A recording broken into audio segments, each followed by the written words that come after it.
Hello and welcome. I'm Saeed from storyplanet.net. Dive right into the essence of the most captivating books without reading them cover to cover. Whether you're on the go, at the gym, or just relaxing at home, we offer you a unique and enriching listening experience. Today, we are exploring the book, The Desert and the Sea, a creation by Michael Scott Moore.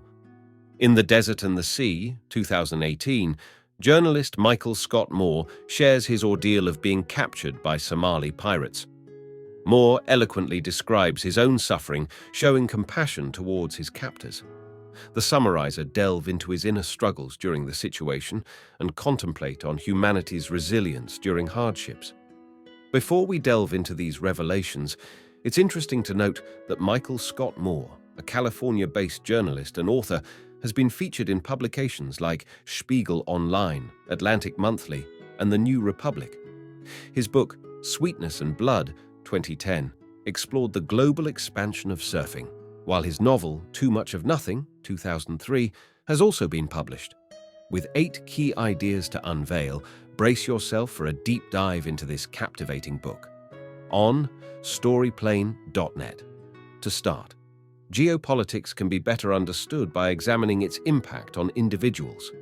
By focusing on personal experiences, people can grasp the complexities of global political dynamics on a more relatable level.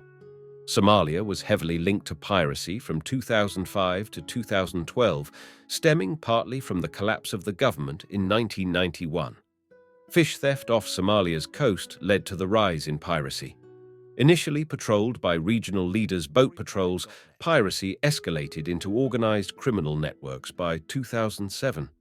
The author's experience with piracy sheds light on the human aspect of the situation, exploring themes like pirates' faith, international captive communication, and the complexities of perceived kindness in captivity. Key idea number 1. Michael Scott Moore was drawn to Somalia due to the contrast between the romanticized version of piracy and its harsh reality in the modern world.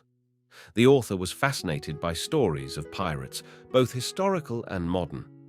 Intrigued by the contrast between romanticized tales and the violent reality of piracy in modern Somalia, he decided to travel there for research. Through connections in Germany, he arranged to visit Somalia, specifically Galkayo. However, upon arrival, it became evident that their trust in the arrangements and connections may have been misplaced. Key idea number 2. Moore took precautions, but early signs indicated something was wrong. Journalist Moore plans to interview a pirate in Hobyo, Somalia, with precautions including his status as a guest of President Allen and the protection from Gerlach, a member of the Saad clan.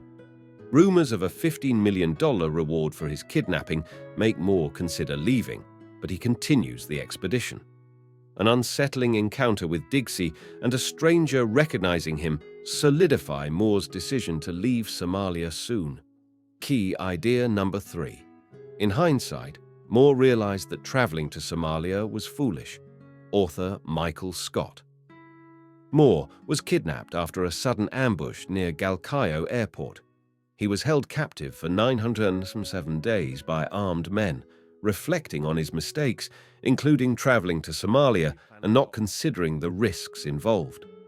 Moore realized he had been betrayed by someone from the Saad clan, who had likely profited from his abduction.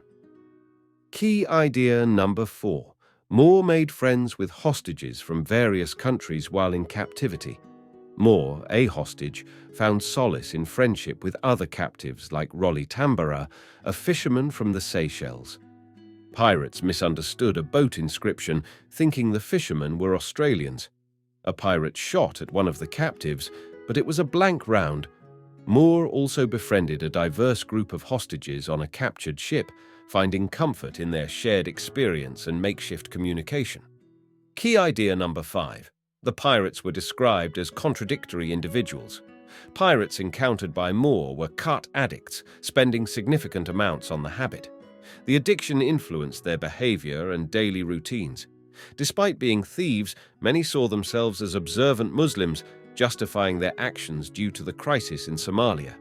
Some believed theft was justified if inflicted upon non-Muslims, attributing their behavior to the injustices in Somalia.